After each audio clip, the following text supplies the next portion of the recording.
Hey everybody, it's Jeremiah.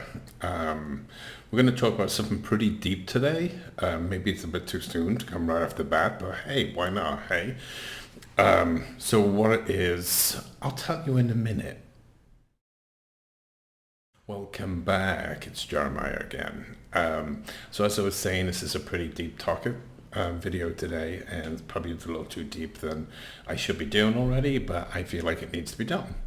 The other night, I was watching the movie Crowded Room with Tom Holland, and it kind of resonated a little bit. Not that I have schizophrenia, but I could resonate the disengaging, being lost, hoping to escape from things that's happened in your past. So when I was a kid growing up, my father traveled around the world for work. He'd be gone for a long time. Normally it was a month away, a month at home, and he was on the oil rigs. So anyway, we sometimes would travel with him. We lived in Peru, we lived in Malta, and we'd normally do it for 2 years each time.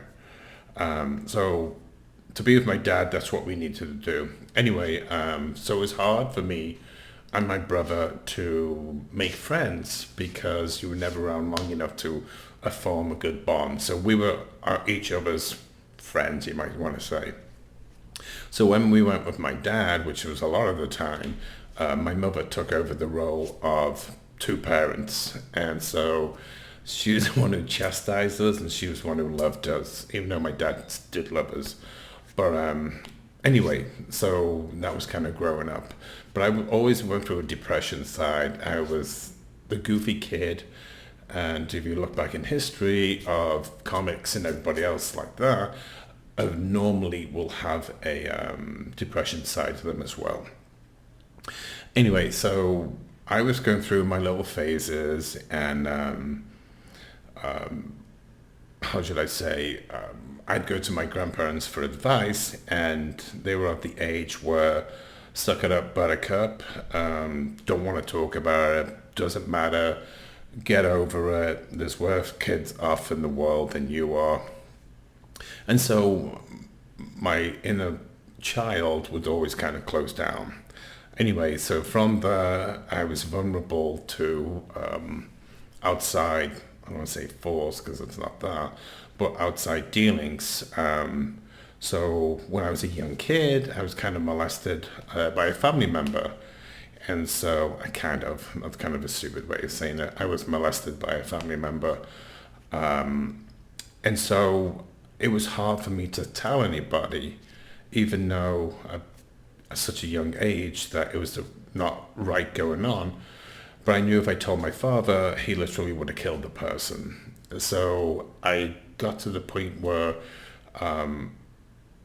not that I enjoyed it, but I was getting attention that I was needing from a father figure.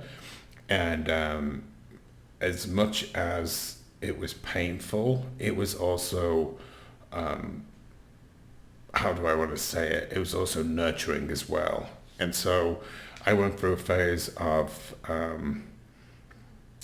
I started to really like it and I was happy when this person was around because I knew attention was going to be given to me. Anyway, as time went on, the person met somebody else, got married, had children. Anyway, so that left me in another withdrawn depression kind of thing. So this time, my mother took me to a doctor and to say why, I wasn't being the effervescent child that I was earlier on, that now I'm kind of like quiet, timid, and just didn't branch out or whatever. Anyway, so the doctor basically said, it's a phase I'm going through, and so just ignore it, it will go away, and it's what we did at that time. That's how you dealt with anything. You just ignored it, hope it would go away. But we realize now with mental health that you can't ignore it and you have to do something about it. And the more we talk about it, the more the stigma goes away, and it makes it easier. So moving on from my childhood again, so I got to like 22. My brother was 25, and he ended up taking his own life. And so also at the time, there was not that much to offer anybody in support. And so when family did come over and everything else, I was pushed aside as my parents needed comforting. It was all just about my parents, and I was never allowed to grieve. I was never allowed to talk about my feelings. I was always told to be strong for my family. Meanwhile, this person who I grew up with from day one of my life had died, and I'm supposed to be the one that's helping my parents where everybody else is helping my parents, but nobody's helping me. I was just like, it doesn't affect you. It's not your problem, so get over it type of thing. So fast forward a few years later, and I was about 26, and I decided I needed to get away and grow up on my own. My parents were very smothering at that point, and so I just needed to break away and find who I am. So from there, I decided to move to Chicago. So I went to Chicago just to escape. But again, my family turned on me, not my parents, but the rest of the family were saying how ungrateful I am and how bad of a person I am that I am moving away when my parents lost a child of theirs 4 years before. Again, I lost my brother 4 years before, but nobody took that into account. So anyway, I moved to Chicago to try and find who I am, where am I going with my life, what do I want to do, and how can I be with myself with me choosing to be with myself.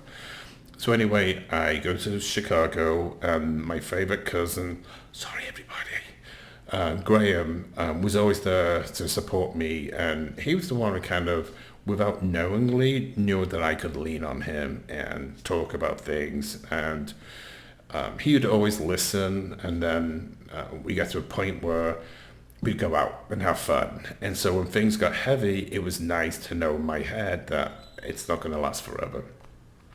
So I did that for 4.5 years, and I couldn't do another winter. It was so bad. So my parents encouraged me to be with myself, but always knowing that there's a house to come to or a home to come to if I ever wanted to leave. So I decided move out to San Diego, which I thought was a great idea, and it was. It got to me where I am now. So anyway, I decided one more time I was going to reinvent myself. So things are fine, have a couple of relationships in and out, and then all of a sudden my parents divorced. So because of that, I said to my mother, why didn't you move to San Diego? So she decided to move, and I helped support her to an extent of I got her a green card because I was a citizen of England and also of America. So things were fine for a couple of years, and then my mother found out she had breast cancer. It started off at stage 1, but ended up being stage 4. And so she had a lumpectomy, and she did chemo, did radiation, and everything seemed to be fine. And then all of a sudden she got a twitch, and then when they did another MRI, it was in her brain. So I knew at that point, this is not good, it's metastasizing, and it's just not going to get good in any way, shape, or form. And so after that, it went to her back. But in the meantime, they put her on to steroids for the part of the treatment with the chemo radiation. And so my mother got a little bit of roid rage. And if anybody knows what that is, it's when people take a lot of steroids and they become angry. And then they start saying nasty things.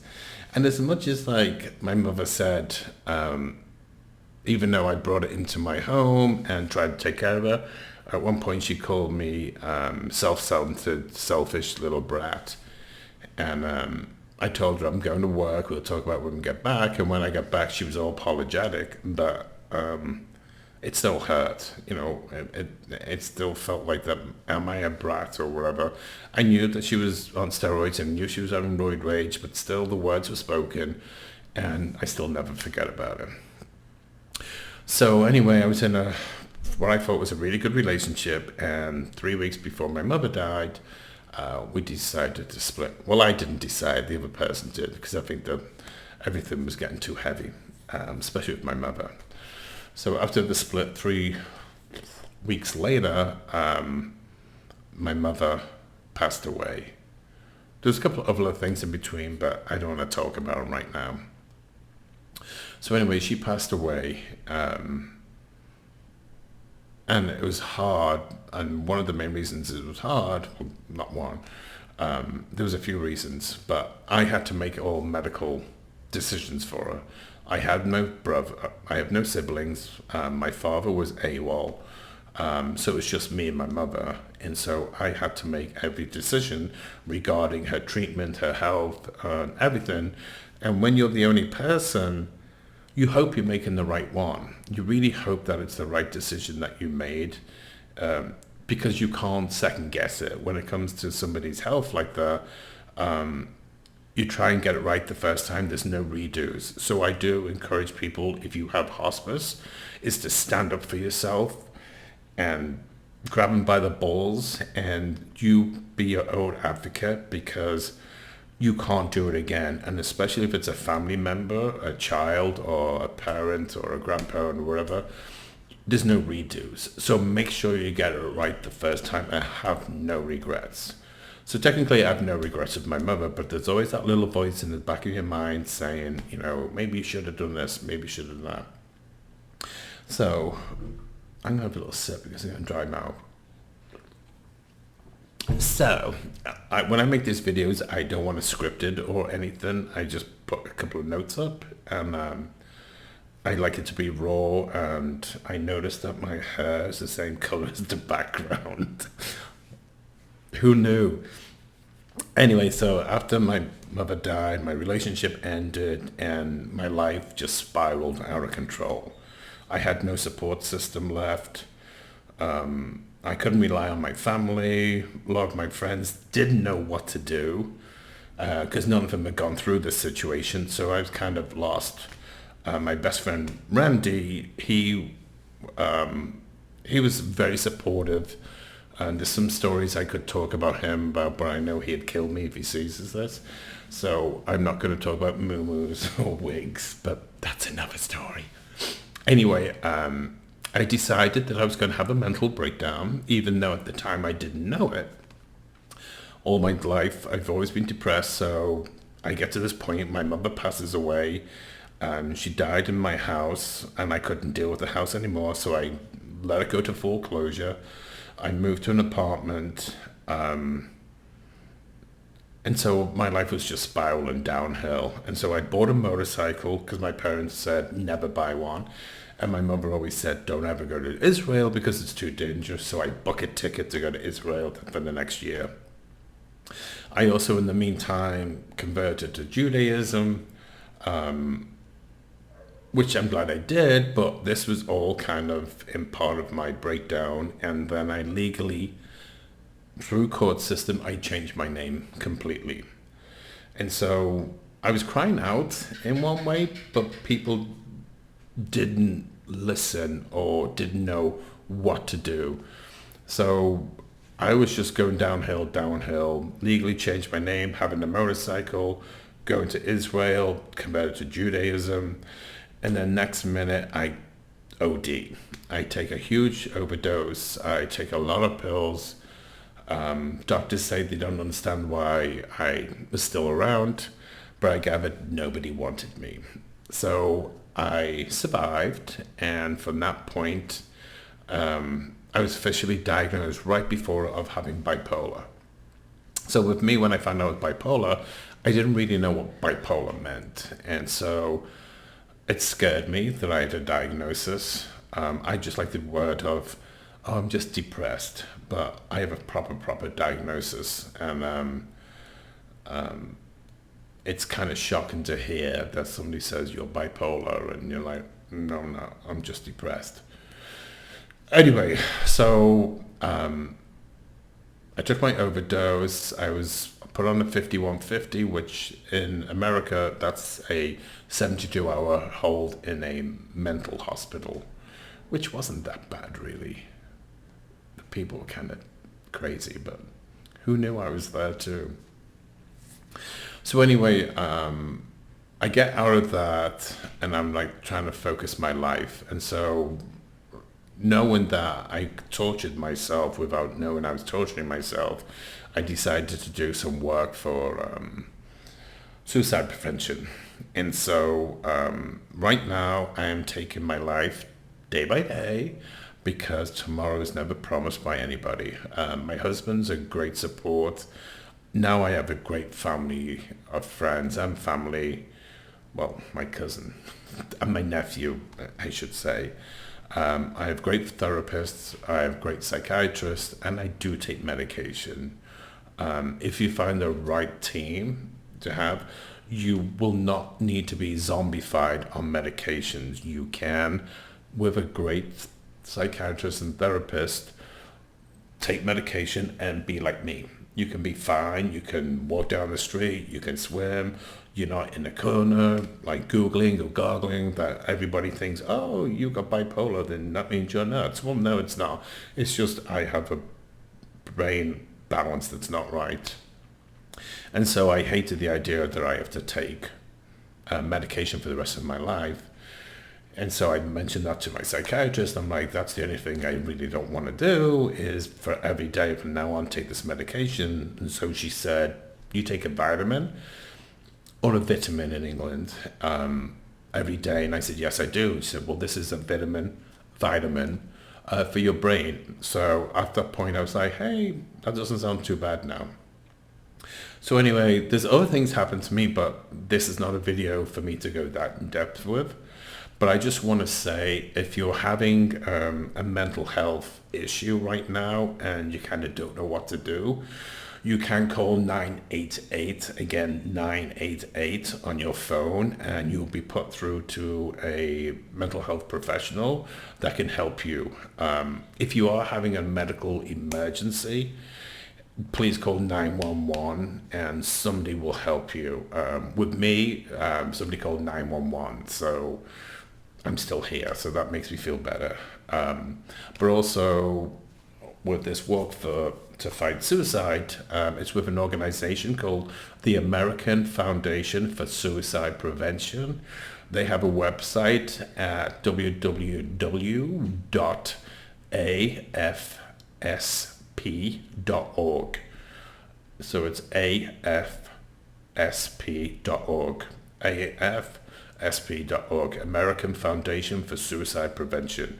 They have a great resources for people who are involved with somebody that has a lot of mental health.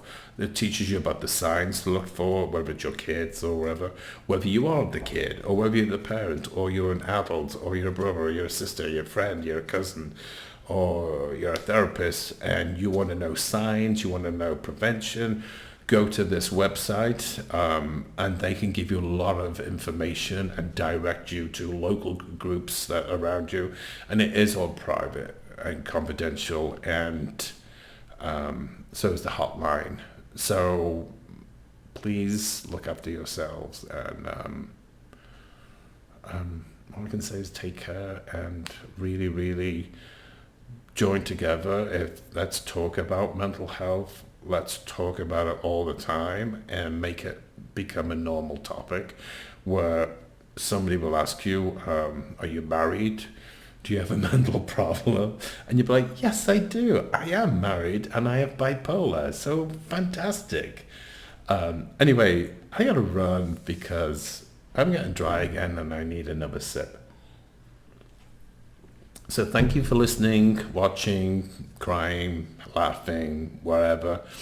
But please do like, subscribe, comment. If there is a bell anymore, I'm not sure, but ding-a-ling the bell. When you comment, or even send me a private email.